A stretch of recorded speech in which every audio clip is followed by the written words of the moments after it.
¿Cómo les va? En esta primera parte de la clase me voy a referir al contrato de trabajo. Siempre ha existido trabajo, pero no siempre derecho del trabajo. ¿Por qué razón?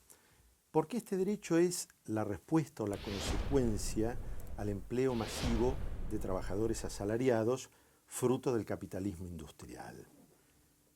Pero entonces, ¿de qué manera se vinculaban antes jurídicamente los sujetos trabajador y empresario? Bueno, de muchas maneras, pero en la etapa inmediata anterior al nacimiento de nuestra disciplina jurídica, lo hacían del único modo conocido y normal que tenían las partes para vincularse contractualmente.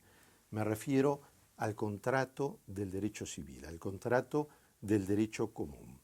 Por fin entonces el trabajador creía haber alcanzado su libertad, su igualdad, cuando había logrado incorporarse a esta clase de contratos. Sin embargo, en el momento en que adquiere esa libertad, alcanza su propio sometimiento. Es lo que Baylos denomina la paradoja de la liberación que somete. ¿Por qué razón? Porque, como destaca Menger, la peor desigualdad es tratar igual a los desiguales. Con un agregado, y es el que destaca Supiot, que el derecho común, el derecho civil, se veía impotente para regular esta singular relación laboral por dos razones fundamentales. La primera es porque el cuerpo humano es inalienable como objeto de transacción. Y la segunda, porque no podía regular como coordinadas dos voluntades individuales, una de las cuales, la del trabajador, era eminentemente sometida, sujeta a otra, dependiente. Nace entonces sí el derecho del trabajo y con él el contrato de trabajo. Nace el derecho del trabajo con una gran invención, como recuerda Supiot, del capitalismo. ¿Cuál es esta gran invención del capitalismo? Objetivar en el trabajo a la persona del trabajador. Y además se disfraza como coordinada la voluntad del trabajador para conjurar la pesadilla del trabajo forzoso que, como sabemos, se encuentra proscripto. ¿Es una ficción? Sí, claro que lo es. Es una de las tantas ficciones a las que el derecho, de fondo y de forma, nos tiene acostumbrados. ¿Para qué? Para resolver problemas que de otro modo serían insuperables. ¿Cuál es el objeto del contrato del trabajo? Ustedes habrán escuchado hasta el cansancio que el trabajo no es una mercancía. Y esto es lo que dice literalmente, en la actualidad y desde hace muchos años, la Constitución de la Organización Internacional del Trabajo. Sin embargo, el primer documento que le da origen a lo que hoy conocemos como OIT, me refiero al Tratado de Versalles de 1919, en el artículo 427 decía que se establecía un principio director, y es que el trabajo no debe considerarse simplemente como un artículo de comercio, o como lo dice más extendidamente y en la actualidad nuestro artículo 4 de la Ley de Contrato de Trabajo, el objeto principal del contrato de trabajo es la actividad productiva y creadora del hombre en sí. Solo después ha de entenderse que media entre las partes una relación de intercambio o un fin económico. El derecho del trabajo, entonces, a través del orden público laboral, lo que busca es alcanzar la protección real, es decir, que aquella igualdad y aquella libertad formales se conviertan ahora en realidad. Lo que importa entonces es que los dos sujetos contratantes se pongan de acuerdo en lo esencial del contrato de trabajo. Así lo marca el artículo 46 de la Ley de Contrato. Porque lo demás se dará por añadidura. ¿Qué quiero decir con esto? Lo demás se dará a través de la protección de las normas estatales y colectivas. Se le destaca que el contrato de trabajo es un acto condición. Es un acto condición porque es un acto jurídico que celebran los sujetos contratantes como en cualquier contrato, pero al celebrarlo trae aparejadas consigo las normas heterónomas, las de la ley, y las normas de la autonomía colectiva, que son las que le brindan verdadera protección al trabajador. Es, como recordaba Kant Freud, una suerte de documento en blanco que espera ser llenado por esta clase de normas. Lo que se busca, lo que se quiere a través de esta protección, como dice Ramírez Bosco, es que lo que se adquiere en un ámbito protegido o a través de normas que protegen no se pierda en ámbitos desprotegidos. Hay una suerte de contrato libertad y contrato sometimiento, como destaca Goldin. Es decir, contrato libertad en cuanto al aspecto formal. El trabajador tiene el derecho de elegir, de optar por celebrar o no celebrar ese acuerdo. Y si lo celebra, puede elegir cuál es ese emprendimiento en el que lo va a llevar a cabo. Contrato libertad, pero contrato sometimiento. ¿Sometimiento por qué?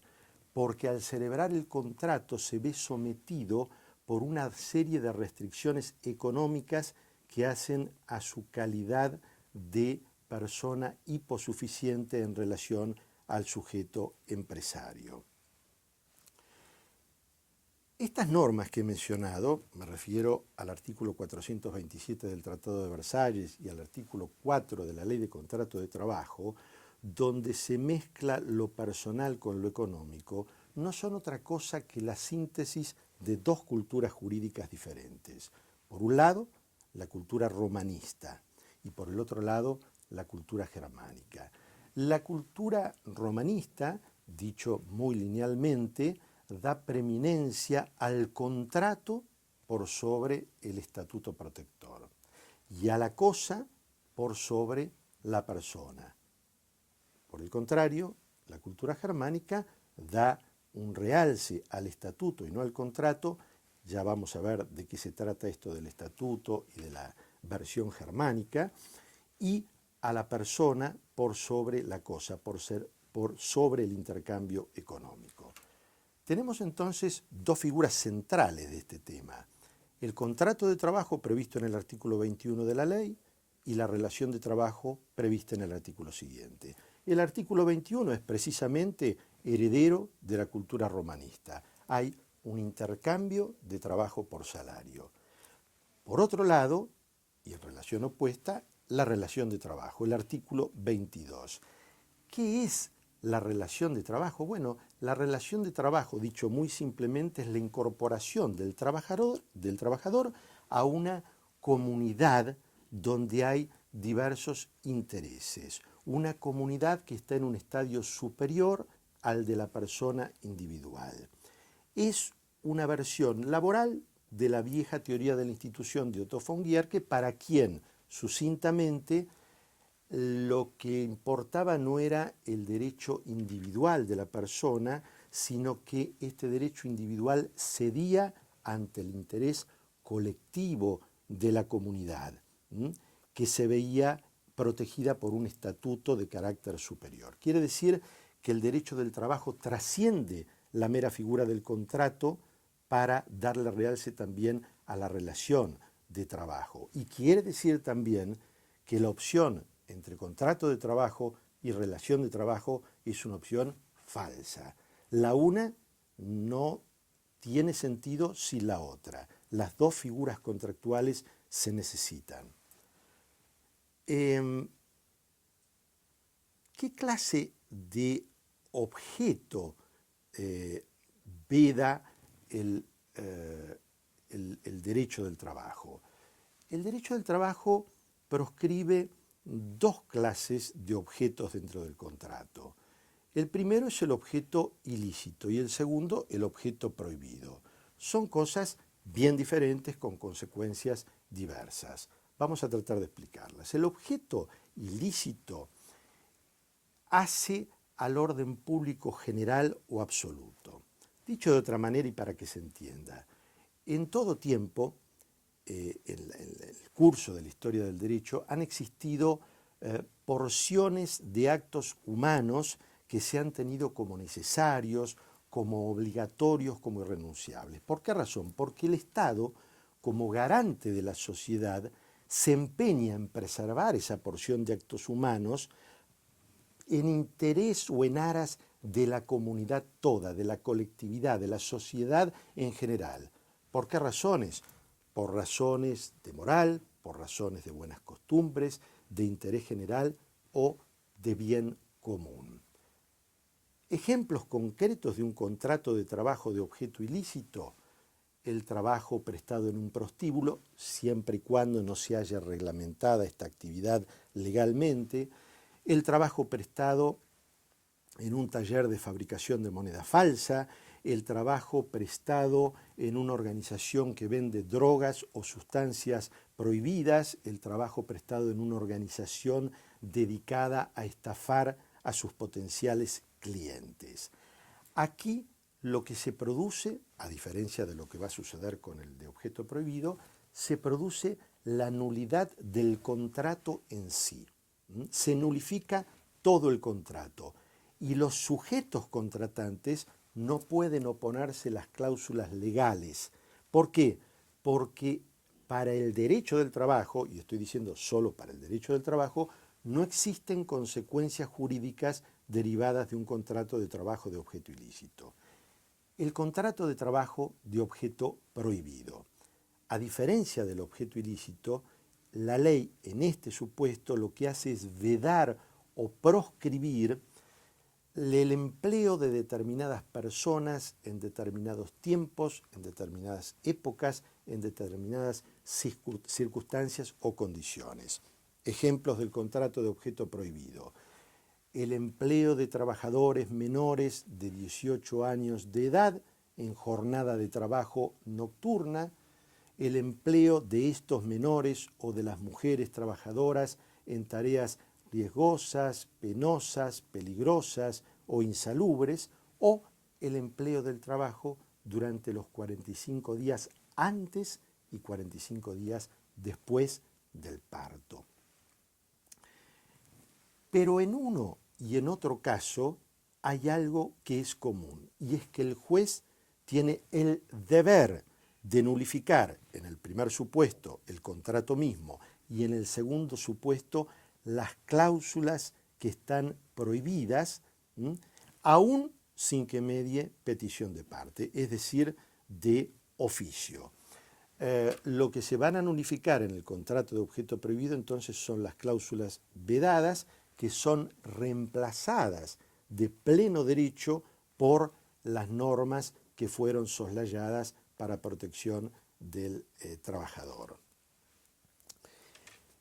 En orden a los elementos del contrato de trabajo, hay una diferencia entre elementos y caracteres del contrato de trabajo. Los elementos del contrato de trabajo son las partes esenciales, aquellas que son vitales para conformar el contrato de trabajo, sin los cuales nos es imposible imaginar que existe un contrato de trabajo asalariado, subordinado, dependiente. Y ellos son, a mi juicio, tres y solo tres. En primer lugar, la subordinación o dependencia laboral. En segundo lugar, la prestación por parte del trabajador de una actividad en forma personal e insustituible. Y en tercer lugar, la libertad, pero no cualquier libertad, una libertad garantizada. Veamos el primero de los elementos, la dependencia o la subordinación. De este tema ya se ha referido el profesor Goldín en su propia clase. Baste decir ahora, para el tópico que nos interesa, que la subordinación o la dependencia es el elemento consustancial del contrato de trabajo. Imaginemos por un instante que extraemos del contrato de trabajo a la persona del trabajador. ¿Con qué nos quedamos? Con una cáscara vacía. Es un elemento consustancial del contrato de trabajo. El segundo elemento importante para configurar el contrato es la prestación personal e insustituible por parte del trabajador. Muestras en materia legal, en el derecho positivo argentino, hay infinidad. Baste decir que a lo largo de la ley de contrato de trabajo campea todo este carácter personal de la prestación y pueden ver, si ustedes lo desean, una lista completa en el manual que dirige el profesor Goldín y que lleva por título Curso de Derecho del Trabajo y de la Seguridad Social. Y el tercer elemento, por último, es la libertad, pero no cualquier libertad, como anticipé, sino una libertad garantizada. ¿Qué significa?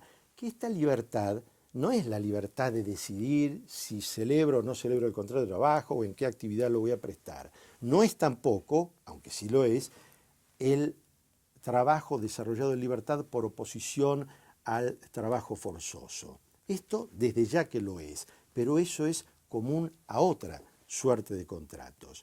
La libertad garantizada a la que me refiero como elemento esencial del contrato de trabajo es una libertad que garantiza al individuo aún la posibilidad de negarse a cumplir las cláusulas contractuales en la medida en que se hayan soslayado el conjunto de normas, ese estatuto protector o tutelar al cual me referí con anterioridad.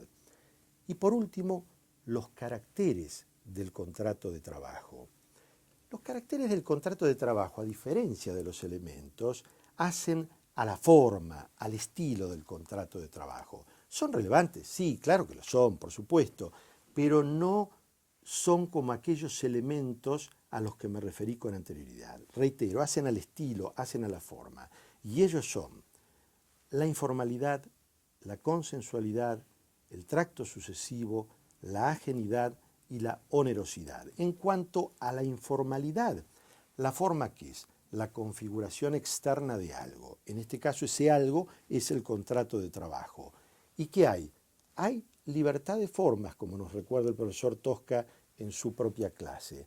Si se trata del principio o regla general de indeterminación del plazo. Si se trata de las excepciones modales, hay como requisito de validez que emplear la forma escrita. Pero existe una libertad de formas.